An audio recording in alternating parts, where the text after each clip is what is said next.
राधा स्वामी जी।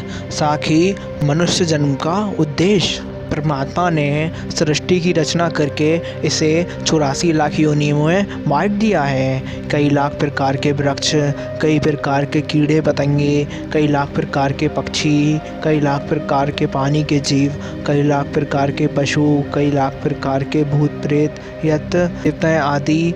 हम अपने कर्मों के अनुसार इस 84 जेल खाने में फंसे हुए हैं। हमारी आत्मा परमात्मा से मिलकर ही इस जेल खाने से निकल सकती है और परमात्मा हमें यह मनुष्य चोला केवल इसीलिए बख्शते हैं कि हम उसकी भक्ति करके देह के बंधनों से छुटकारा पा सकें। अगर मनुष्य के चोले में आने का कोई लाभ है तो सिर्फ यही है। इस चोले को यह फक या गौरव से प्राप्त है कि हमें इसमें बैठकर परमात्मा से मिलाप किया जा सकता है। दुनिया में मन भर जाए तो जीव का नाम की और आता है। जब दुनिया की आशा तृष्ण के भोगों की आशा तृष्ण है तब तक नाम की लज्जत नहीं आती। गुरु राजी तो करता राजी, कर्म काल की चले ना बाजी। स्वामी जी के वचन है, कहते हैं जिस पर गुरु की खुशी है समझो कुल मालिक कुल कायनात सारा जहाँ उस पर खुश है। संसार में कोई उसका बाल भी बाका नहीं कर सकता। अगर गुरु खुश है तो धर्मराज कुछ नहीं कर सकता, यमदूत कुछ नहीं बिगाड़ सकते। इसलिए प्यारे गुरु भाइयों, गुरु के प्यार को मुकम्मल व पूरा करो। गुरु को खुश कर लो, चाहे सारी दुनिया रूठ जाए परवाह ना करो, पर गुरु से सच्ची प्रीत कर लो। तुम अपने मन में जैसा विचार करते हो वैसे ही बन जाते हो। इसलिए वैसे विचार करो कि जैसे तुम बनना चाहते हो। मन की भावनाओं का असर जीवन के कार्यों पर और उन कार्यों का असर उन शरीर पर पड़ता है। यदि तुम अपने शरीर को उत्त बनाना चाहते हो तो पत्ते पत्ते पर मत भटको, जड़ को तलाश करो। परोपकार, प्रेम, दया और त्याग के शुभ विचारों से अपना हृदय भरपूर रखो। किसी भी सक्रिय सहायता ना कर सको तो किसी भी दूसरे के लिए 2 बूंद सहानुभूति के आंसू बहा दो। तुम्हारे विचार जितने पवित्र हो जाएंगे उतना ही हृदय विशाल बनता जाएगा। एक बार सूरदास जी किसी भजन कीर्तन में जाने के लिए रास्ते से होकर जा रहे थे।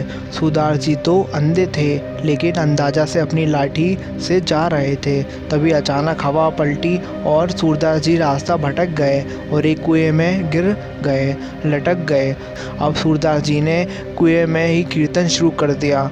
सूरदास जी की सरलता को देखकर भगवान एक बालक का रूप लेकर आए और सूरदास जी से कहा, बाबा आप मेरा हाथ पकड़ लो। सूरदास जी समझ गए, आ गए मेरे गिरधारी गोपाल। सूरदास जी कहते हैं, मैं तो अंधा हूँ, मुझे आपका हाथ कहाँ दिखेगा, लेकिन आपको तो मेरा हाथ पता है, तो आप ही मेरा हाथ पकड़ लीजिए। अब सूरदास जी का भगवान ने हाथ पकड़ लिया और सूरदास जी को बाहर लेकर आ गए।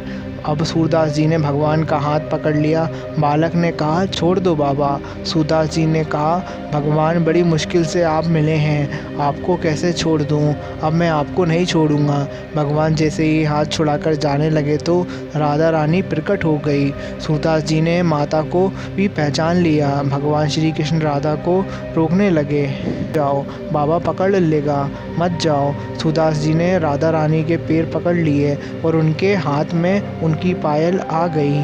तब राधा रानी सूरदास जी की भक्ति से प्रसन्न होकर उनके आंखें लुटा दी।